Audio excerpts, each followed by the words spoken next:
Hello and welcome to Just One More Watch. This is your first time here and you're into watches, especially between $5 and $500, you should think about subscribing. Today, back with a full review of this, the Seiko SNKL23, a little watch with a massive reputation. Now I unboxed it about 10 days ago, looked pretty good, apart from the nasty bracelet. Let's flip the camera and see how it gets on in today's full review.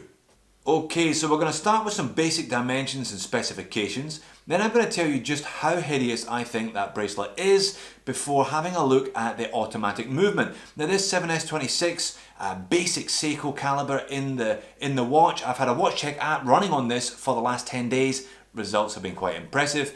And then I'm going to finally release it from the bracelet and pop it on a couple of those straps. You can see, have a little bit of fun with the watch. So this is the SNKL23 K1. This is the made in Malaysia model. There is also a J1 made in Japan, but it was well over twice the price. I was lucky enough to snag one of these little guys for 73 US dollars, about 93 Australian dollars, but they're not easy to find.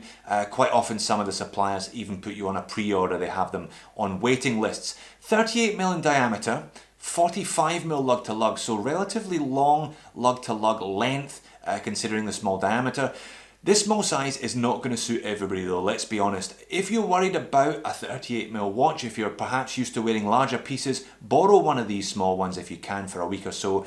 Remarkable how quickly you do get used to the smaller size on your wrist. Lug width of 18mm.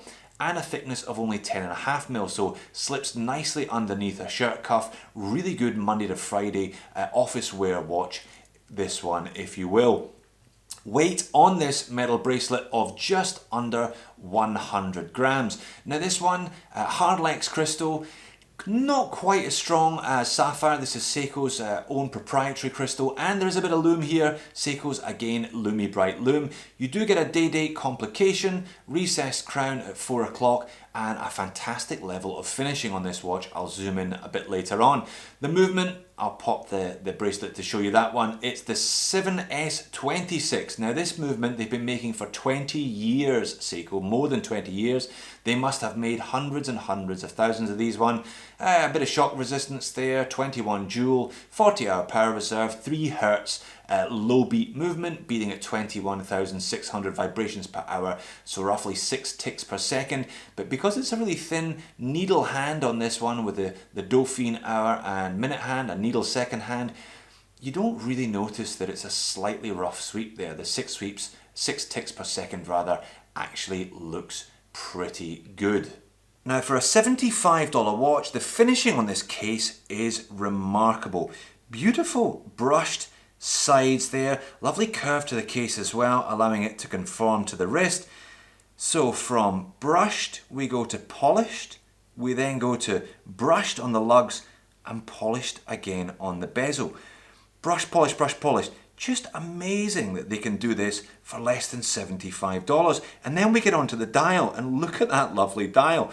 Applied indices, applied Seiko logo, applied Seiko 5 logo. We've even got a lovely frame around the day-date window, and they've chosen to do the day-date with white numerals on a black background, just perfectly in keeping with the watch. Lovely pinstripes on the vertical as well, and you may not pick it up in this light, but there's even a little bit of sunburst effect on that dial. So on to the bracelet then. I've been fairly vocal in my criticism of Seiko N-links and bracelets in the past. For example, those are disgusting, Seiko, sort that out.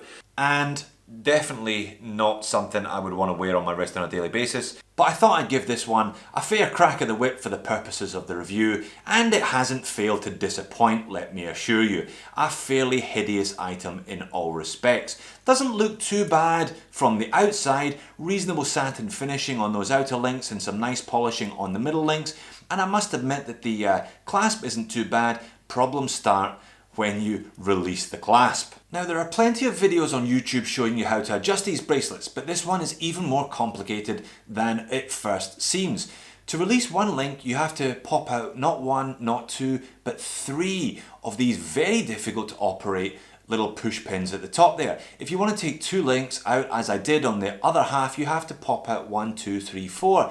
And if one of them doesn't go, you don't have a choice, you're just going to have to wrestle with it. I had real trouble getting one of these links off. It took me about 45 minutes and a Stanley screwdriver, ruined, just to get the link out. And when you've spent all that time wrestling with these links, you put the watch on your wrist, and as a thank you, it takes most of the hairs off your arm. You may notice this section here has less hair than the rest of my wrist. It's by no means awful to look at when it's on the bracelet, but take my advice, you'd be better off spending $5, $10, $15 on a decent leather strap. I think it makes the watch look a lot better as also being much more comfortable. So on to the movement then. Lovely little display case there. You can see the inner workings of this Seiko. As I said, a tried and tested, very much a proven entity, this one.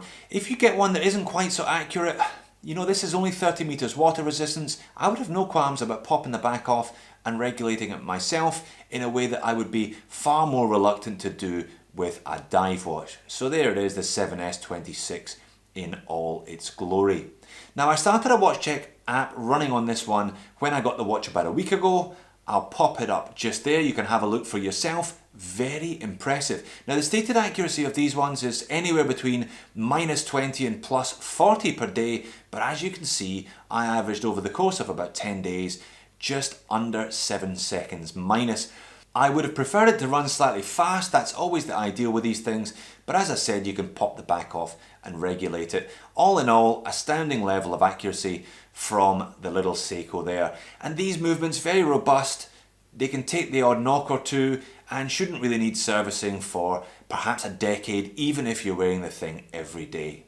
And there it is, released from the bracelet and sitting on a much more comfortable distressed leather NATO strap. Now this is on the dressy side, this particular SNKL 23, but that doesn't mean to say that you can't have some fun with this watch.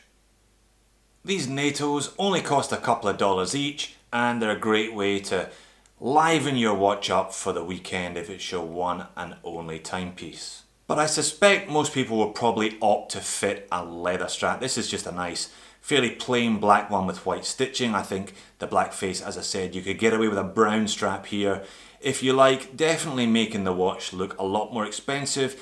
Total value still under $100, even on a half decent leather band. So just a super close up on the dial there to finish. The dial really is the star of the show with this one. I'll pop up a lume shot now. Lume's perfectly serviceable, to be honest. Seiko's LumiBrite is pretty decent, lasts through the night as well. So downsides then? Well, I guess the big downside is, can you find one of these? They're not easy to find. If you can't, plenty of other Seiko 5 models to choose from though. The crown, not the easiest to pull out, but that is the advantage when you push it back in and it disappears into the case. Really keeps the aesthetic nice and smooth there.